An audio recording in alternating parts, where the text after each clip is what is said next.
Mori aku le nganga whafkai le ngai kuar kakoainga. Ai whakari mai whoi lau rua ngai kuinga. So se wharawalawe lek ngu, poi ponga, maliu, e ave la pisi ka whainga. Awa a saule lo la pisi, kumunga o la pisi le wharawalawe. Whawhelo usuaka, ai sea. Sorry, lembang o kusu e ngaka le whai al media. E mai se pisi ngi saro koinga.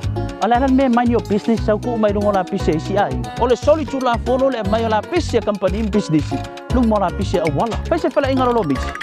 Ala me ke fia parts ama ilaw si parts malo mercury. If I told you to find law mal matangal wengo puna o fal natural masio banga. Hasu ka nga wa electronic waste. Ka ngolay lo rubbish.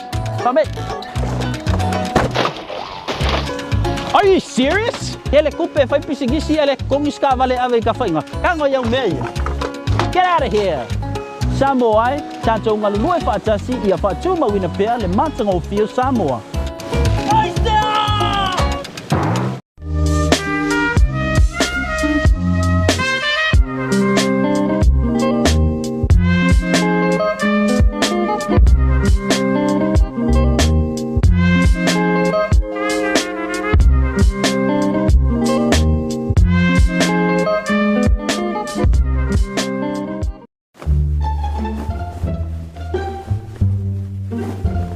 Are you done, Cuz? Just a need also back to New Zealand.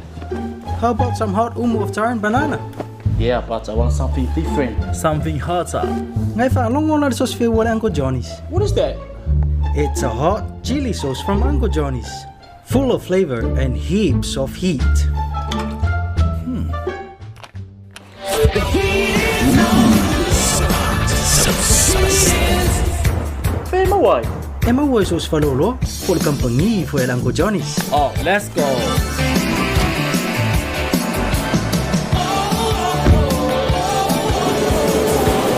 Made with freshly harvested hot bird's eye chilies from our local farmers. Pickled to perfection with love and care by Uncle Johnny's.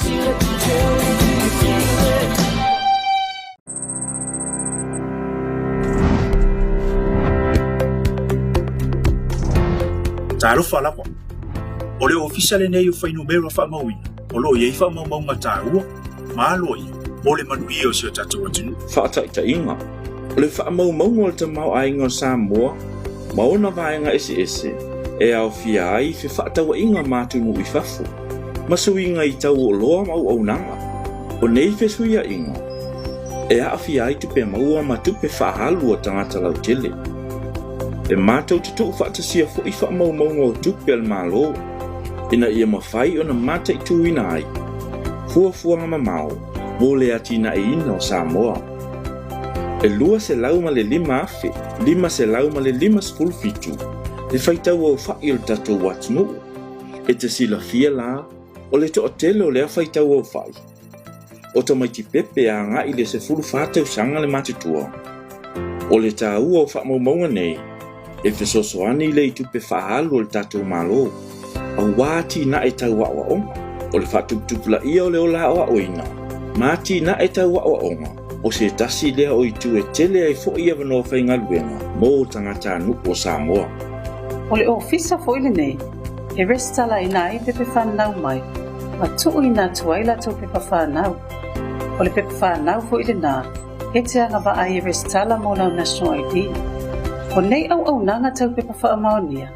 E whaafai ngō fia ai o na whaamaonia o I whale tupe, a onga, whale mai, maisi au nanga tatou mālo.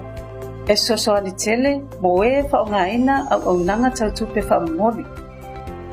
O le ofisa au tuo whai ngō mera whaamawina, o lo I whonga whatatasi o whale o mālo I matangi ala lua. Lo ona la lai whale tupe o tina ai savalalu, whale maketi sale logo I savai. Tele isi o nanga wha mau lo wha tino ina ele mato ofisa. Ai mo nisi wha mtalanga man wha alawilo atili. Wha mole wha sukta I mai le numero telefoni. Ono lua o po isi numero ma emaili o lo lisi natu.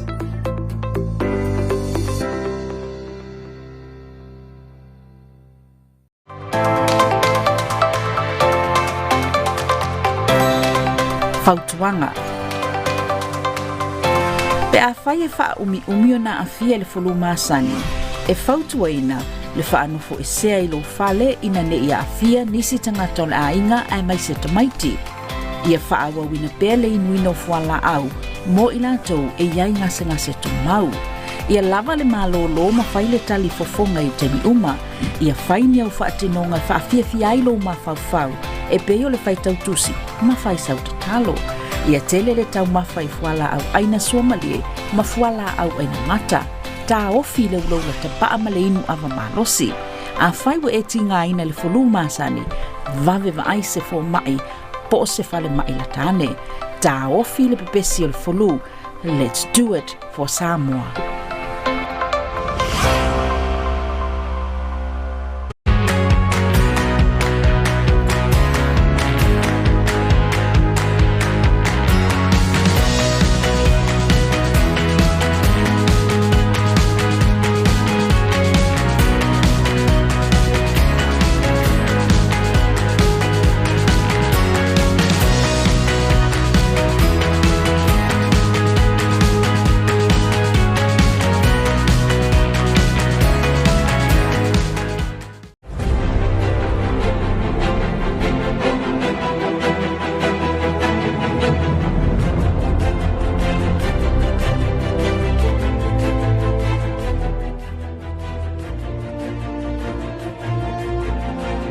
E whatalofa mwhawhelo i atu Samoa, ma le puleanga whaakia pikpo Samoa pia.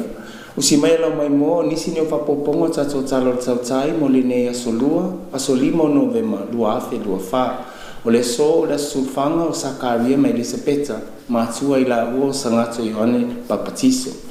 Mo atu i tato talo nevi afi o le asolusmu tolo o Novema, o le aso muli le e tā ina ai le Palolo, mo le tausanga le nei lua afe, lua wha. Catalina Tovia, mo le ripoti. O whainua mai le ofisa le vai tau wa Samoa o le asto nai, luas fultolo Novema lua o lua wha, le taanga muli o le Palolo i o ngā Samia Samoa. O le asfareile luas fulima ma le aso luas fulfitu o Oktopa lua o lua wha, le asa tā mua i le Palolo, pe ona mori mawina le tetele i o ngā Sami sa tā inai. I ata o tā ngā Palolo a inga mai lātou sa ngā i atu, mo le taina o lea fo i maoi o le atunuu. Mo le mawina fo i le whaatau ina atu tangata o le Palolo e sa ili ai le se leni. Pe tai o lea ua whailoa mai le ofisa o le wa ai tau o le aso tō nai, aso luas fultolo Novema o le aso muli lea e taina ai le Palolo mo le tausanga le nei lua o lua wha.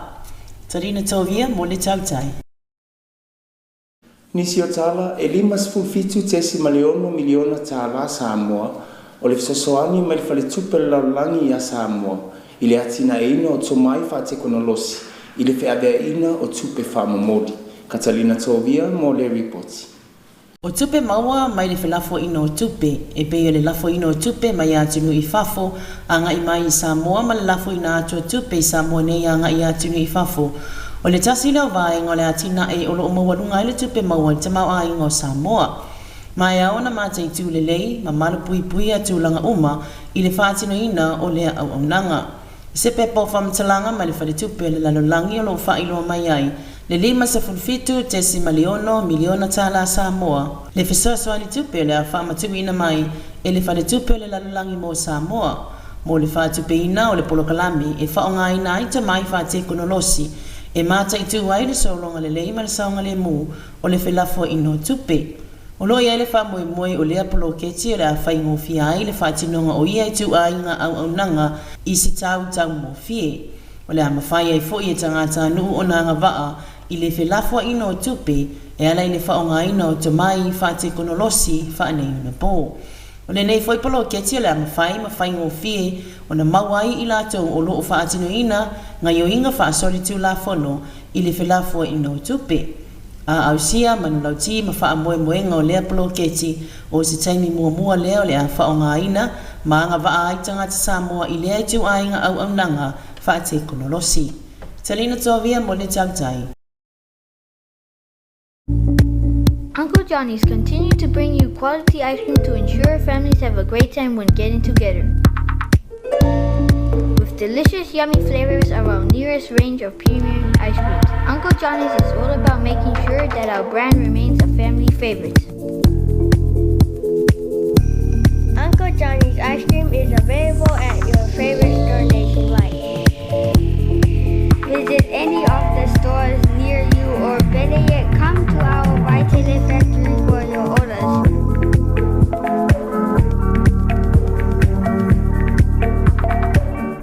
Mai mamai tala Pasifika mai a Catalina Togia. Tal flava se falinga le leo tala male Pasifika, lo ripatia mai le tio fava malo New Zealand, fire na winati le langlanga malo si el company le Uncle Johnny's. Tala te mua whailo e leo Papua New Guinea e leo toe sanga le muai o awala tele, a nga ile tu malo enga. Mo ni savalia e tangata lau tele, fa pea fi malanga inga i ta vale. Pali al taitai leo ile tu malo enga ya Fred ya Kasa, o lea lapta inga na amata whailo ati le atinu ile whai unga le vai aso. Malo ya i foi ofisa o leo iso se mga ala, ma vaenga o lea i tu malo e au fiai ma vaenga wapaka ma potera. Petai o loa mai tau ina pea le uia inisi o ia mga ala a ile o mauti noa lo la tau saunga le mu. Wipatia e toa se fulu i la tau na maali liu le maasina taluai, ona o vesinga i le vao au ainga whaaleanga nuu i te tonu enga. Patia le tatala ina aio le ofisa fo i lau toka i fiti, mo i la tau ua mawalunga lo la tau wa afianga i fuala au whasaina, ai ua iai le nau ta inga e tau fia pe whaamuta le manao i fuala au whasaina. O lea fale fo e mawhai ona whaatinu ina aine au nanga mota ngata e se fululua i le taimi e tasi, ma e au ngā ia i la tau ua iai le nau ta inga e suia o la tau o langa, mai le nau i fuala au whasaina a ngai se suinga le lei mo le ulanga. Ta ua le whātono o le atina e fau, le whawhea ngai ngai a Hemraj Mangal, o lo ngā le lue i le whausio nisi fale se lua, ma o ia fale ma whai ona whaatino ene au nanga mo tangata e o atu i le valu se furu. Ma ua fuafua ina ia fale e lua, e whausia mo ali i le isi e mo ta maita i le isi fale. O lea polo kalame to e whaane leia, o le a whaatino aini a wa onga e whaalau tele masiti a ilito mai, o ila tau o le a awai atu i lea polo kalame. Ini e mawhai i la tau o na sa iri se eleni, mai to mai o le a awa o inai. E tausi ma fisoa soani ai o la tau ainga, pe a manuia mai le polo kalame, ma toi suia moni o la tau wolanga, mai li tangofia o fuala au whasaina. Tala ia le Pasifika mo le lea fiafi, tau whasaifua.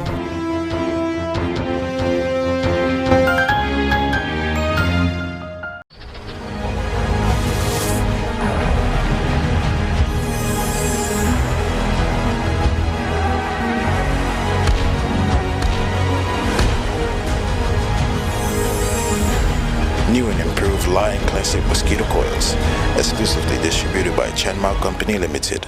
Mai mamai loa i talo soifuanga le Kalesia Katoliko le Laulani, mai a Charity Tuala le Misiu.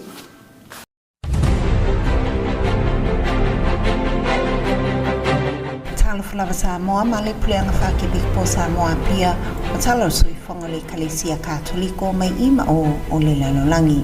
I moa i tala, o le wala au mo le ofisa whasalau Katoliko ia whasalalauina le tala le lei. I se wheloa i ngā Pope Francis i lua yaso o tuanai, ma le mtangaluenga tau so ta inga le Ekalesia, tau fia i le leitio a le Vatikano. Sau no le topsa ia i la tou, ia whasalalauina mta upo whaatatau i ala so ta ia fausia.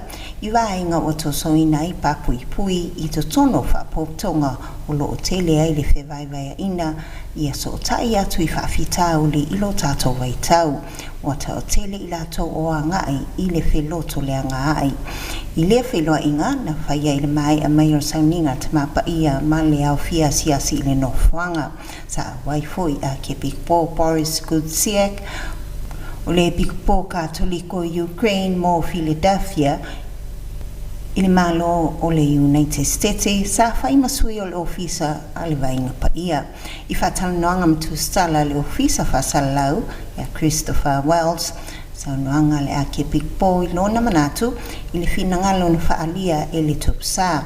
E mō tangata umo le lalolangi ai maisi o le au whingaluenga le la tom tangaluenga i le ngaluenga e te tau na whaia o le whaasalalauina o le tala lei. I le lalolangi i le ni taimi ua whewaiwai ina ma ua wala au whapitoa i le Ekalesia ia tātou tuu whatasia tangata ma whaamau popo mai. O le wala au ina i le soifuanga o le tāstolu pa ia, ma o lo tātou atoanga lea, o lo tātou tofi fo i lea le wala awa le tua mo i tātou o le alofa i le wawhea ngai ma le tamā le alo ma le angang pa ia. O le ofisa tau so ta inga e tatau o nā vea ma me whaingaluinga nā te au mai ai to tonu tangata e whaalata i le moni ma tau i le lātou whasinomanga. Ia whaalata i tala fōsili sili e alofa le atua ia i tātou. Na ia au mai alo na alo ma le whaalotanga lea na fio mai ai ke riso i le lalolangi nei. E moa tātou ang sala ma lo tātou oti ia awane i muta ai leo langa ia whai maala i leo langa tali ma lea wa manu malo ina. O lea ia tātou moli le tala lei i mta upu ise manga ngana ise. I tala whaupopo tangata uma i whaia ina i tawa osi o lo whaia i sa sae tu totonu. Saunoanga mai leo staulanga whatama sili o le panona ia pateriaka patrols rai i le ekalesia Katoliko Maronite i whaia ina oma mato i lalo ma le wha le hanga o mea. O upo leo staulanga le wha au Katoliko Maronite o lo il malo le panona i le misa na patipatia i le aso sa mo le ni masina lana sauninga i pufala i au mo le au lotu o se wheau na toina mai i se saunoanga Yesu i a Peteru o lo i le evangelia Ioane mta upus fulmarifitu pasino tonu i fulanga na whaia o te tuina atu i atu o le ki o le malo le langi. Palolo toina i le launga o le whetalainga Yesu o lo whaalia i le pule i to tono lana e kalesia o le pule e mai le langi ma e le i tupunga mai se tangata ai i to tono le malo o le pule whale tangata tusa lea o le whinangalo tangata si seni e whauina i aiana aia tatau. Whaatatau le launga nga i whawhitau le taimine i to tono le panona ma manatu o lo o tau awe ma lo sa sae tu tono. Ma o le whinangalo fo i lea o tangata o le atunu i le ni taimi i taua whaia i Saraelo manhe spola i le panona. O lo te ina le whasa ngai ma le tōtele o tangata whasioti i o swainga o penga malolosi ma miso whaongaina ua matua i le ai lava se laufa ma se loto wha maangalo i le o awai ai tangata si seni i taua ona o lo o whaaleanga ai whale o ofisa ma malu i whai taunga ua sili i le miliona ma le awha tangata whai malanga solo ona o le whawhita uli. O le panona o se atunu i sae tu tonu au pito mawalunga le pasene o tangata kirisiano ma o le toatele o tangata o anga i solo i nisi o no fuanga wa le malu ai tūlanga i tupe mpisi nisi mo le tamau ainga o le atunu. O le tūlanga o tupu mai le panona e le o iei se tau fi mea tau maus whainga vainga au ai na o le whaatupla i o tangata a fia msawaina o mea whaaleanga ma tangata nga i solo e loa po lea le umio i a whainga. I tala whaaiu, i a fsoswani mai lea lii i a tātou sa ili i le ola whaapa i aina. La unga tamātou sa i le aso whaamamalu le kalesia mo le au pa ia. Pena o tau whaatunga atu i le atua mo le mea lofa o le ola whaapa i aina ai pena e tuulo tangata i whaausufianga le lei i se mea na e mana o i whaatino. O le fesili mo i tātou e tō mānatu iai, pena iai se aso sa muli ta iai se vāinga o tūla fono na tuina mai e Yesu i lunga le maunga o nia mionga i tatau o tātou o laina. Whamanatu mai al tūp sa i fesili whaatomua i lana launga i le nofuanga o i le Vatikano i le aso whaamamanu o le aupa ia na mai a atu. Tā uai e whaatatau i le evangelia sa ngātu mātaio i le launga Yesu i le maunga o se whaasino manga whaatusa i se pepa whaamaunia mo le tangata kirisiano o loo iai le fisoswani i awala e tātou te uia mo le o langa whaapa i aina. Ma o se mea lofa mai le atua ma fuaanga whaapion ta ue sa ngāto Paulo o le whaapa i aina o le alii e mua o tātou whaatonga iai e whaapa i aina i tātou. Ma ia whaapei o tātou whatu e whaataitai atu i a te ia. O ana kalesia e whaamalolo ina mwhaasa o loto ai i tātou. O lea ia tātou tā mauai i le whaalaititi o lo tangata mō oilava ai whaamanoa ina mō le atua. O le autua le launga tupsa e tatai ina o tātou i ei loa o natali atu i le atua o le ina ofo e a fio ia i tātou. ia whapaiaina i o tātou tangata. Nā te whōai ma whaoloaina, whaamatongo fia i tātou ai peitai. Loo ia whaatali se tātou tali atu. Lana oa o mai a lea lii, ia tātou au nā atu i usoa tangata. Ma ole au paia whaamna tuina, ma o loo i le ni taimi, ma whaapea lea noa i ole au paia i le kalesia. Tātou mai tau ina o tātou usum tō whawhine o i lato o mau sangato ma sangata. Sa lato o laina o onga Yesu na la onga i lunga na maunga. O tangata na tama manuina mwhaatumu i le atua.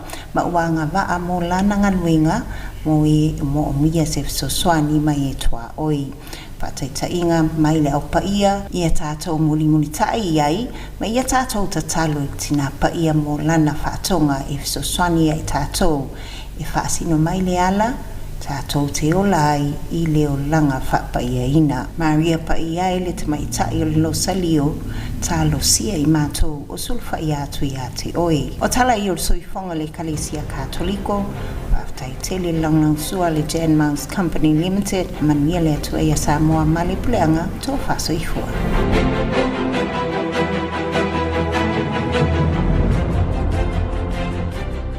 Malfa inga le nata to talo tautai mo le ne afiafi mo le atu whamaluma whaktai ata to sponsors Uncle Johnny's Ice Cream Factory, Jan Mouse Company Limited, manutanga luenga puna oa whanaturum sisio manga. Ia manu e tele le ne afiafi Samoa to faso i fua.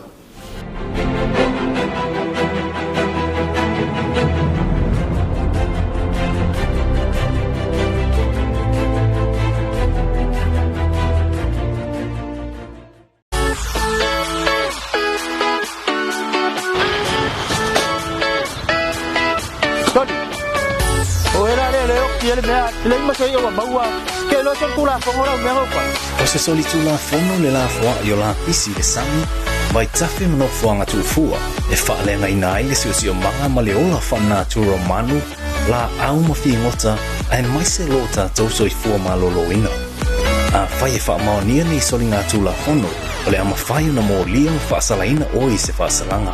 Mō tangata taito tasi, e lesi lia le 5 unite po le tolu maasina whaafale pui pui. Mō pisi nisi, e lesi lia ma le selawi unite po le 1 maasina whaafale pui pui. Silong tau e la pisi me ru sia ko mai. Tau fine loa e la foa i whaasoli tu la fono o tauta. Mō nisi whaamatalanga, whaafsotai mai le matanga luenga puna o whanātura masi o manga. Juice for the animal-loving kid.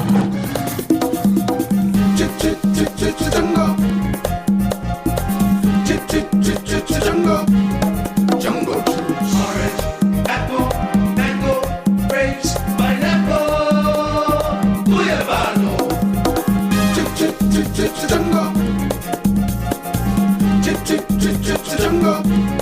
Jungle juice. Exclusively distributed by Chen Mao Company Limited. Uncle Johnny's continue to bring you quality ice cream to ensure families have a great time when getting together.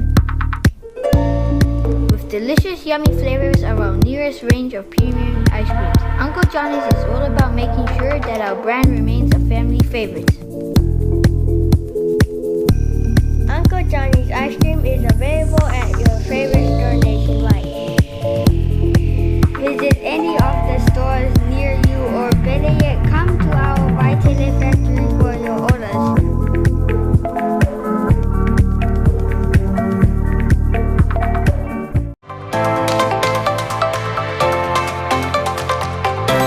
Aunga o le fuluma sani. Ia e malama masilafia aunga o le fuluma sani. O le fuluma sani o se whaamaia a fiaia la ea o no vai rasi o le fulu e pipisi whaavaitaimi. O aunga mawhoringa vaai e a fiai le maualunga le fiva, matutu le tale, tinga le ulu, tinga maso onga o pona ivi, ngangase mapepe le tino, tinga le whaai, matafe le isu. Petu so le lua vai aso pesili atu e mawhai na tale le tangata wa fia. E vave le pipisi ino fuanga tumutumu, e peio fale whainga luenga, a onga maketi mawhale oloa. A whaiwa e tinga aina, vave vaai se fo mai, be vala au le ono o po le valu se lau ono fafa o.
Greetings and Falava Samoa and the Archdiocese of Samoa Apia. Here's another edition of our Tautai News for this Tuesday, the 5th of November 2024.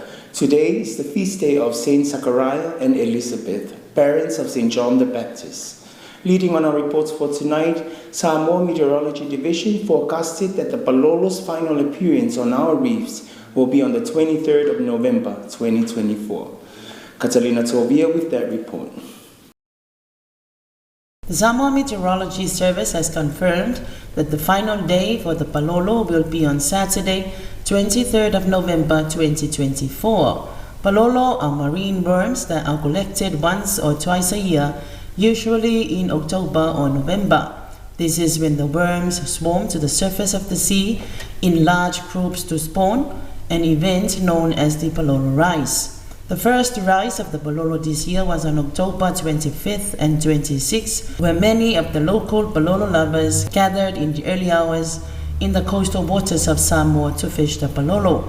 Many of Palolo fishermen travel all the way from Savaii to Apia to sell buckets and containers loads of Palolo with the festive season around the corner. The return of the marine delicacy will enable families to earn extra revenue. After the sea worms surface this month, the season will not come around again until the same time next year. Selena Tovia for Tautai News. In other news, the World Bank Board of Directors approved a 57.6 million Samoan Tala grant for the Samoa Finance Sector Resilience and Development Projects. Catalina Tovia with that report. The World Bank Board of Directors approved a 57.6 million Samoan Tala grant for the Samoa Finance Sector Resilience and Development Project, which will strengthen Samoa's financial supervisory and national payment and identification systems.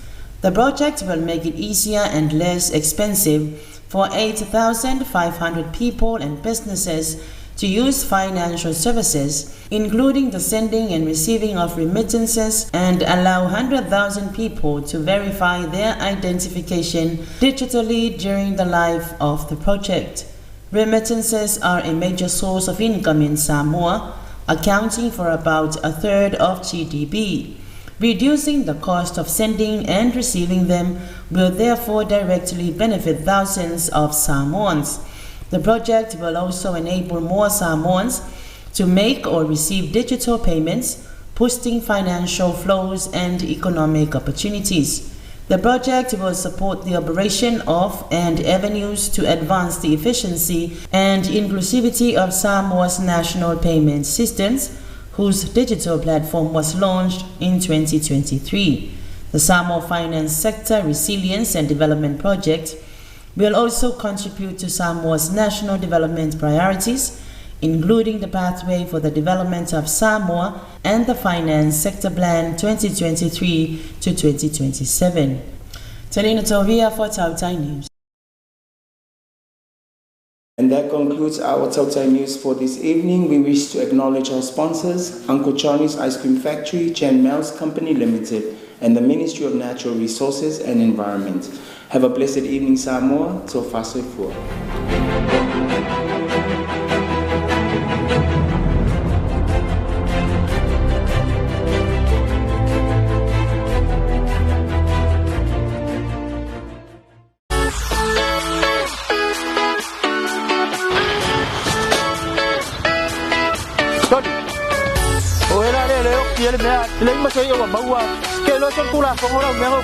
O se soli tu la fono le la foa yo la pisi le sami, vai tafe mano foanga tu fua, e whaale ngai nai le si o manga ma le ola whana tu romanu, la au ma fi ngota, ai mai se lota tau soi fua ma lolo ina.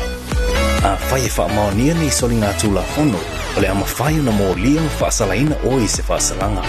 Mo tangata taito tasi, e lesi lia le 5 unite po le tolu maasina whaafale pui pui. Mo pisilisi, e lesi lia ma le selawi unite po le ono maasina whaafale pui pui. Tilo tau eu la pisia me rusia kua mai. Tau kine loa e la foa i whaasoli tu la fono o tauta. Mo nisi wha matalanga, whaafsota i mai matanga luenga puna o wha natura masi o si o manga. Juice for the animal-loving kid. Jungle. Jungle. Jungle juice. Orange, apple, mango, grapes, pineapple, guayabano. Jungle. Jungle.